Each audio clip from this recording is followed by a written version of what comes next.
आज हम लोग करने वाले हैं केमिस्ट्री से मोस्ट इंपोर्टेंट क्वेश्चन। ऑब्जेक्टिव का 30 क्वेश्चन है। डेली शाम में 6:30 और 8:30 बजे आपको वीडियो मिलती है।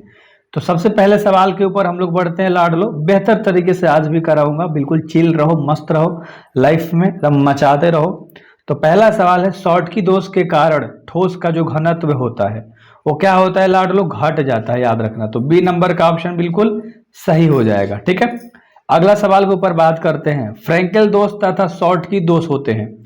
ये जो दोष होते हैं ना, फ्रैंकेल दोष और शॉर्टकी दोष, याद रखना लाडलो, एक क्रिस्टल दोष कहलाते हैं। क्या होते हैं ये? क्रिस्टल दोष होते हैं। ठीक है, अगला सवाल के ऊपर हम लोग बात करेंगे। 3 नंबर का सवाल कह रहा है, एक क्रिस्टल में कितने प्रकार के क्रिस्टल जालक संभव हैं? ठीक है, तो संभव पूछ रहा, याद रखिएगा। तो टोटल 14, यानी डी नंबर का ऑप्शन सही होगा। एक क्रिस्टल में कितने प्रकार के क्रिस्टल जालक संभव हैं? तो 14, है ना। टेंशन मत लो, 2 बार बोल दूंगा। आराम से चीजें कराता हूं मैं, आपको पता है। बेहतर तरीके से सारी चीजें आपको देता हूं, फुल मटेरियल। ठीक है, एफसीसी जालक में कितने परमाणु होते हैं?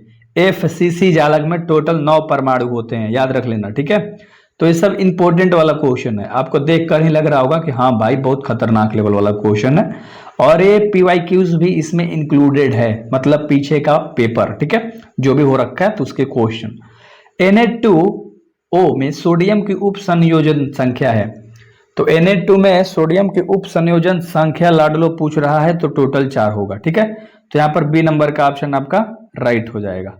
बी नंबर का ऑप्शन राइट हो जाएगा। अगला सवाल करते हैं। विलयन में विलय तथा विलायक के मोल प्रभाजक का योगफल होता है। तो ये सवाल तो आप बता दो कि टोटल 1 होता है, तो ए नंबर का ऑप्शन सही है ना। विलयन में विलयन का विलायक मोल प्रभाज का जो योगफल होता है ना, वो 1 ही होता है। और अगला 7 नंबर सवाल कह रहा है कि समुद्र जल के प्रसरणी दाब किसके लगभग में होता है? समुद्र जल के प्रसरणी दाब किसके लगभग में होता है लाडलो? तो लगभग में होता है 30 ATM। ठीक है, तो अच्छे से याद रखना, ए नंबर का ऑप्शन बिल्कुल करेक्ट हो जाएगा। ए नंबर का ऑप्शन बिल्कुल करेक्ट हो जाएगा। ठीक है, चलिए अगला सवाल हम लोग करते हैं। ठीक है, अगला कह रहा है 8 नंबर का सवाल कह रहा है कि 2 द्रवों का एक मिश्रण जो स्थिर संगठन पर उबलता है वो क्या कहलाता है? तो जब 2 द्रवों पर मिश्रण जो है वो स्थिर संगठन पर उबलता है तो कहलाता है क्या? एजोट्रॉप कहलाता है। ठीक है, तो बी नंबर का ऑप्शन सही है। क्या कहलाता है? एजोट्रॉप कहलाता है। आपको लग रहा होगा कि हाँ भाई चल रहा है, अच्छा चल रहा है, इंपॉर्टेंट क्वेश्चन चल रहा है, मजा आ रहा है। विलयन के अनुसंख्य गुणधर्म वे गुणधर्म होते हैं जो निर्भर करते हैं। तो वे किस पर निर्भर करते हैं? केवल कणों की संख्या पर निर्भर करते हैं, केवल कणों की संख्या पर। सी नंबर का ऑप्शन आपका बिल्कुल राइट होगा। जरूर सब्सक्राइब कीजिएगा लाडलो, क्योंकि बेहतर मेहनत लगती है। और डेली 6:30 8:30 बजे फिक्स टाइम है, तो कोई दिक्कत वाली बात नहीं है। अपेक्षित वाष्प दाब का अवनमन कोण क्या होता है? देख लो यहाँ पर दे रखा है, अवनमन होता है तो P0 - PS होता है, अपॉन में PO होता है। तो अच्छे से याद रख लीजिएगा, ये आपको याद हो जाएगा। डायरेक्ट मैंने आंसर लिख रखा है, इसमें कोई दिक्कत नहीं था। और अगला 11 नंबर का सवाल है कि विद्युत अपघटन के नियम दिए गए थे। विद्युत अपघटन के नियम दिए गए थे फैराडे के द्वारा। किसके द्वारा?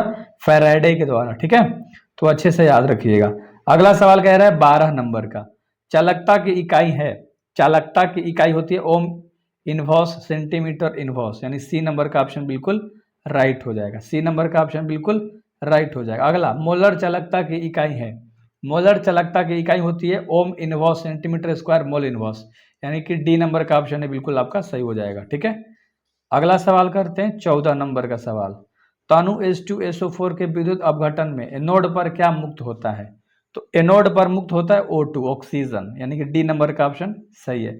इसमें ABCD नहीं लिखा है, कुछ क्वेश्चंस में छूट गया था, उसके लिए मिस्टेक, सॉरी। ठीक है, बट कोई नहीं, आराम से 8 मिनट में सारा क्वेश्चन करा दूंगा।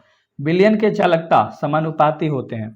विलयन की जो चालकता है वो समानुपाती होता है आयनों की संख्या का। ठीक है, तो बी नंबर याद रख लेना, आयनों के संख्या का। एंड अगला सवाल हम लोग करेंगे, प्रथम कोटि की अभिक्रिया के लिए T1/2 का मान होता है। ये सिंपल सा सवाल था, एकदम इजी है सवाल। क्यों? तो 0.963/K। ठीक है, तो याद रख लीजिएगा। एंड अगला सवाल है जो 17 नंबर का सवाल है कि निम्न में से किस समीकरण द्वारा त्वरित वेग बताया जाता है? तो किस समीकरण द्वारा पूछ रहे हैं? तो -dc/dt, है ना। माइनस के dc/ क्या होगा लाडलो? dt होगा, तो अच्छे से याद रख लेना। ठीक, चलो अगला सवाल हम लोग कर लेते हैं 18 नंबर। किसी रासायनिक अभिक्रिया की दर ताप बढ़ने के साथ साथ बढ़ती है तो बी नंबर का ऑप्शन आपका सही हो जाएगा। अगला सवाल करते हैं 19 नंबर। सुन के आपको अच्छा लग रहा होगा कि हाँ सवाल अच्छा है, सब्सक्राइब कर लेते हैं भाई साहब। तो कर लो ना यार, सोचो मत कर लो। किसी अभिक्रिया में भाग लेने वाले अणुओं, परमाणुओं अथवा मूलकों की संख्या कहलाती है। तो किसी अभिक्रिया में भाग लेने वाले अणुओं, परमाणु और मूलकों की जो संख्या है वो कहलाती है अणु संख्या, अणुकता, हाँ, या अणुकता। तो अच्छे से याद रखना, ए नंबर का ऑप्शन बिल्कुल सही है। ठीक है, अगला जो 20 नंबर का सवाल है, किसी रासायनिक अभिक्रिया का अधिकतम वेग होता है। तो सबसे अधिकतम वेग होता है 10 के पावर -12 सेकेंड, है ना। चलो, तो बी नंबर का ऑप्शन तुम्हारा बिल्कुल सही होना चाहिए। एक क्वेश्चन रट्टा मार लेना, बहुत इंपॉर्टेंट है। एंड अगला सवाल होती है, देखो किसी उत्प्रेरक की उपस्थिति के कारण ऊर्जा की अवरोध की ऊर्जा जो होती है लाडलो क्या होती है, बढ़ती है। यानी ए नंबर का ऑप्शन आपका बिल्कुल सही हो जाएगा। ए नंबर का ऑप्शन बिल्कुल सही हो जाएगा। निम्नलिखित में से कौन सा लायोफिलिक इकोलाइड है। लायोफिलिक इकोलाइड होता है गोंद है। ठीक है, तो बी नंबर का ऑप्शन याद रख लेना, गोंद। ठीक है, अगला सवाल कर लें 23 नंबर। डायरेक्ट इसका आंसर दे रखा है कि जब FeO3 साल में NaCl को घोल में मिलाया जाता है तो FeOH3 स्कंदित हो जाता है। तो एक ही ऑप्शन है, आंसर दे रखा है, तो कोई दिक्कत इसमें हुआ नहीं होगा। ठीक है, आगे सवाल देख लेते हैं 24 नंबर। 24 नंबर आपका सवाल कह रहा है कि निम्न में से कौन सा टिंडल प्रवाह नहीं दिखता है। तो आप बता दोगे इसका आंसर, बहुत आसान सा है, शर्करा विलयन। बहुत बढ़िया, सी नंबर का ऑप्शन सही है, शर्करा विलयन। एंड अगला 25 नंबर का सवाल है कि कोहरा निम्न में से किस प्रकार की कोलाइड सिस्टम का उदाहरण है। कोहरा तो द्रव्य का गैस में विलयन, बी नंबर का ऑप्शन सही हो जाएगा। ठीक है, अगला सवाल कर लेते हैं 26 नंबर सवाल है कि पेप्सीकरण वह प्रक्रिया है जिसमें, पेप्सीकरण वह प्रक्रिया है जिसमें कोलाइड साल में परिक्षिप्त अवक्षेपण होता है। यानी सी नंबर का ऑप्शन सही है, सी नंबर का ऑप्शन सही है। एंड अगला जो 27 नंबर सवाल है कि मैलाकाइट अयस्क है।